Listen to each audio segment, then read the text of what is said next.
तो दोस्तों एक बार फिर से आपका स्वागत है देश और दुनिया की ताज़ा अपडेट में। तो आइए बात करते हैं आज दिन भर और शाम तक की तमाम बड़ी खबरों के बारे में। आपको बताएंगे सभी खबरें एक एक करके एकदम विस्तार से, लेकिन उससे पहले आप किस राज्य शहर से न्यूज को देख रहे हैं हमें कमेंट बॉक्स में जरूर बताएं। साथ ही सभी बड़ी खबरों से अपडेट रहने के लिए वीडियो को लाइक करें और चैनल को भी सब्सक्राइब कर दें।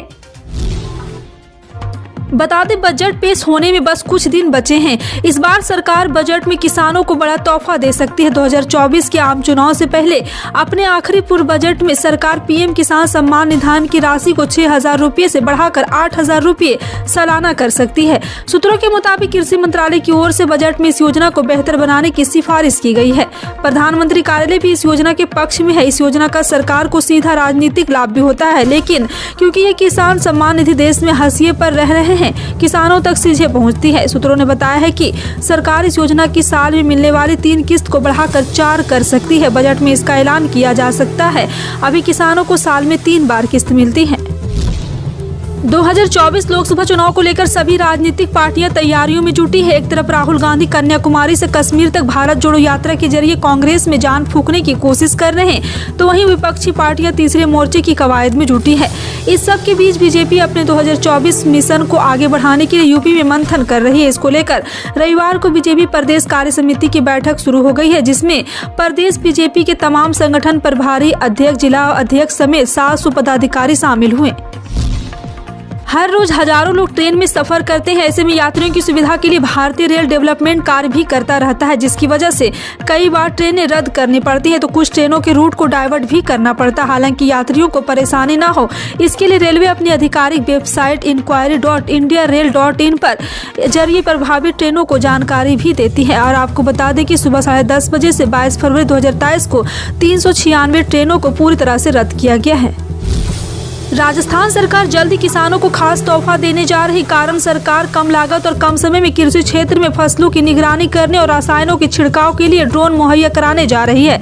इसके लिए 2 साल में हायरिंग सेंटर पर करीब 1500 ड्रोन की व्यवस्था की जाएगी। इसका लाभ कम आय वाले किसान ले सकेंगे। अधिकारियों की माने तो इससे किसानों को बड़ा फायदा होगा। जो किसान एडवांस ड्रोन खरीद नहीं सकते, ऐसे किसानों को सरकार इन्हें किराए पर देगी।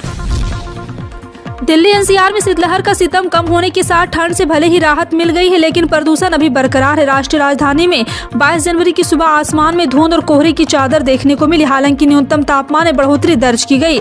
वहीं भारत मौसम विज्ञान विभाग के मुताबिक दिल्ली की हवा खराब श्रेणी में बनी हुई है। केंद्रीय प्रदूषण नियंत्रण बोर्ड के आंकड़ों के मुताबिक दिल्ली के आनंद विहार में सुबह 9 बजे के मुताबिक गुणवत्ता सूचकांक यानी एयर क्वालिटी इंडेक्स 450 दर्ज की गई। पहलवानों के आरोप और खेल मंत्रालय के एक्शन के बीच बड़ा सवाल अब यह उठ रहा है कि भारतीय कुश्ती फेडरेशन के अध्यक्ष बृजभूषण शरण सिंह का अगला दाव क्या होगा। क्या वो कुश्ती संघ के अध्यक्ष पद से इस्तीफा देंगे या पद न छोड़ने के अपने स्टैंड पर कायम रहेंगे। इस बात का फैसला उत्तर प्रदेश के अयोध्या में होने वाले कुश्ती संघ की कार्यकारिणी बैठक में हो सकता था। इस बैठक में बृजभूषण शरण सिंह ने अपना पक्ष कार्यकारिणी के सदस्यों के सामने रखने वाले थे। फिर उनके अध्यक्ष पर बने रहने या हटने पर चर्चा होने वाली थी। भारत में एक दिन में कोरोना वायरस संक्रमण के 140 नए मामले सामने आए। उपचाराधीन मरीजों की संख्या बढ़कर 1960 हो गई है। देश में कोरोना वायरस के सभी संक्रमितों की हुई लोगों की कुल संख्या बढ़कर 4,46,81,921 हो गई। केंद्रीय स्वास्थ्य मंत्रालय की ओर से रविवार सुबह 8 बजे जारी उद्यतन आंकड़ों के मुताबिक पिछले 24 घंटे में संक्रमण से मेघालय 1 तथा गुणवत्ता में 2 और मरीजों की जान जाने से देश में महामारी से मरने वालों की संख्या बढ़कर 5,30,763 हो गई है। उत्तराखंड के जोशीमठ में जमीन धंसने की घटना के कारण असुरक्षित इमारतों को गिराने का काम शनिवार को मौसम में सुधार के साथ शुरू हो गया। अधिकारियों ने बताया कि दरार वाली इमारत की संख्या बढ़कर 863 हो गई है। उन्होंने बताया कि जेपी कॉलोनी के निकट जल प्रवाह को घटाकर 136 LPM कर दिया गया है। आपदा प्रबंधन के सचिव रंजीत कुमार सिन्हा ने यहाँ संवाददाताओं से कहा है कि बिहार की राजनीति में सियासी बवाल मचा हुआ है। महागठबंधन में महाभारत के बाद कहा जा रहा था कि नीतीश कुमार एक बार फिर बीजेपी के साथ आ सकते हैं। पिछले कुछ दिनों से जेडीयू बीजेपी के खिलाफ नहीं बल्कि आरजेडी के खिलाफ हमलावर थी।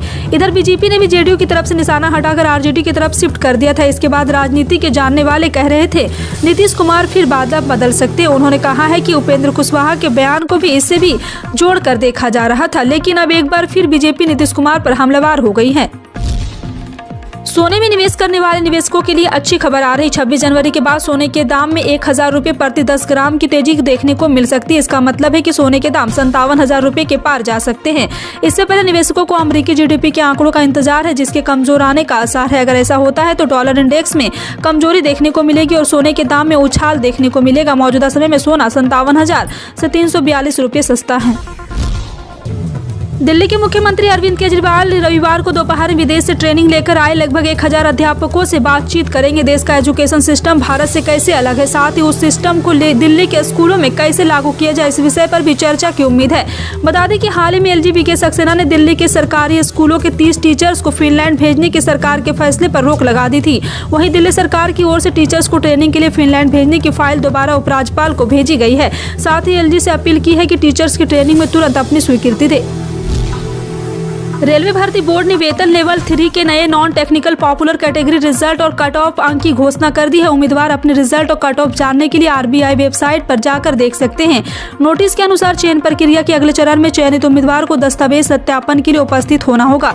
आरआरबी वेबसाइट की एक लिस्ट नीचे दी गई है, जहाँ से उम्मीदवार रिजल्ट भी देख सकते हैं। आपका इन सभी खबरों पर क्या कहना है, कॉमेंट सेक्शन में टाइप करके जरूर बताएं। इसी तरह की पल पल की अपडेट जानने के लिए जुड़े रहें आप अपने हेडलाइंस न्यूज के साथ। मिलते हैं अगली बड़ी खबर में, तब तक के लिए जय हिंद।